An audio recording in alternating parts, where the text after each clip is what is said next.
Shalom Vracha, on se retrouve pour l'étude de nos deux halachot du jour. Nous sommes à halakha numéro 19 et numéro 20, Baruch Hashem. On avance bien et vite. Il y a Yud, Tet et Kaf. Alors on y va. Yud, Tet, Elud, Varim, Shetzlichim, Netilat Yadayim, Bemaim. Voici les cas qui nécessitent de se laver les mains avec de l'eau.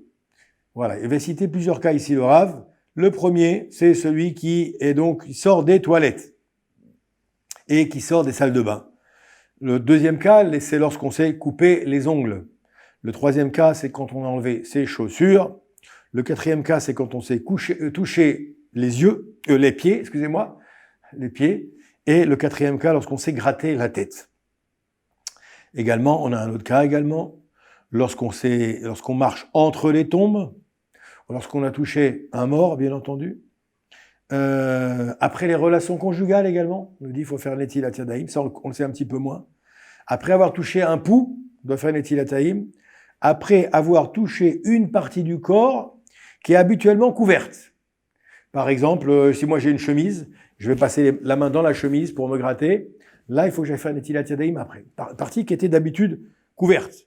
Dans tous les cas, il n'est pas nécessaire d'utiliser un récipient, nous dit Shulchan Aruch. Quiconque fait une de ces choses et ne se lave pas les mains, oublie ce qu'il sait, même si c'était un érudit. C'est un petit peu dur.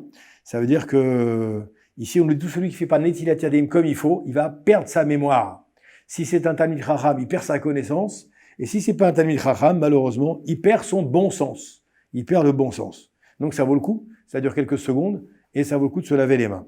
Deuxième halakha, numéro 20. On nous dit ici, le vin, Gam hayotse mibet akise ameyuchad, rak leatlit meraglaim, tzarich litol yadav.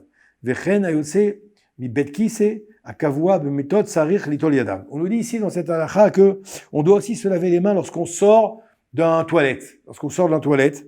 De même qu'en sortant des toilettes, que ce soit les toilettes de la maison, que ce soit des toilettes publiques, que ce soit les toilettes de l'avion, on nous dit ici, par exemple, il faut obligatoirement se laver les mains toujours en sortant des toilettes. Ça nous guérit de tous les maux, MAX. Ça nous guérit de tous les soucis qu'on peut avoir dans ce monde. C'est une bénédiction qui est extrêmement puissante. La bénédiction de Hachem, Yatsar et Taradam. Voilà, n'oubliez pas le petit texte, petit téléphone en bas. Donc, si vous souhaitez avoir des informations complémentaires, et on se retrouve, Bezrat Hashem, pour nos prochaines halachot.